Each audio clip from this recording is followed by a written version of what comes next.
This video is about the fifth key characteristic of Gen Z, and that fifth key characteristic is about being apprehensive. So again, by Gen Z, I'm talking about those years of birth between 1995 and 2009.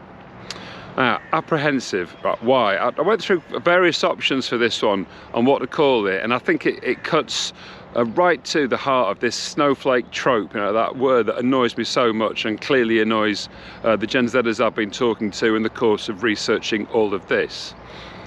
To begin with, talk about the concept of 24/7 reputation management, which so many Gen Zs have been engaging in from a very young age.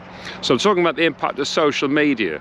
Around the time that the early iPhones were coming out for the oldest Gen Zs, they were getting the gadget of the year with this incredible power with the social media and so on, which they learnt at the same time as their parents. And to be honest, their parents and their teachers, for that matter, did not know what they were dealing with. And a lot of those apps that were around at that time, a lot of them have disappeared. I think we forget now, as we've narrowed down to a set where billions and hundreds of millions of users across the globe. To begin with, it wasn't like that. The kind of social media, if I call that, with TikTok and Instagram and so on, just did not exist. So I'm not saying that every Gen Zer was involved in social media from that age, but plenty were. And the whole thing of learning it at the same time as the adults was not good. If you look at surveys around confidence, happiness, all these kinds of things, Gen Z overall not in a good place. And it's not just a recent phenomenon. What I hear from the leaders I work with about wanting lots of mental health days and all those kinds of things, that didn't just start as people hit the workplace. Looked at surveys, Gen Z in their teen years, the oldest ones, anxiety and depression stands out a mile as issues.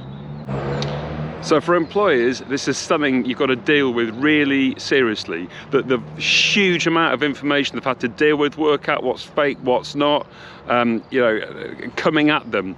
There's a reason why they become apprehensive. I'm not saying it's absolute everybody, I'm not saying it's to the same extent, but there is an issue, there is a wariness.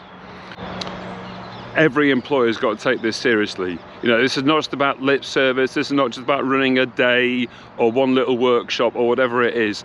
For the Gen Zers I've met with in the course of this, it is an absolute red line that this is taken seriously. And what's more is because they see in the older generation or older generations that it wasn't taken seriously, and they've seen the outcome. And I've seen it myself too.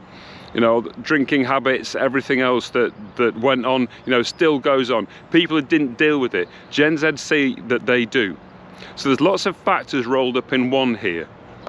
But despite that, it doesn't mean it has to be the defining issue of this generation.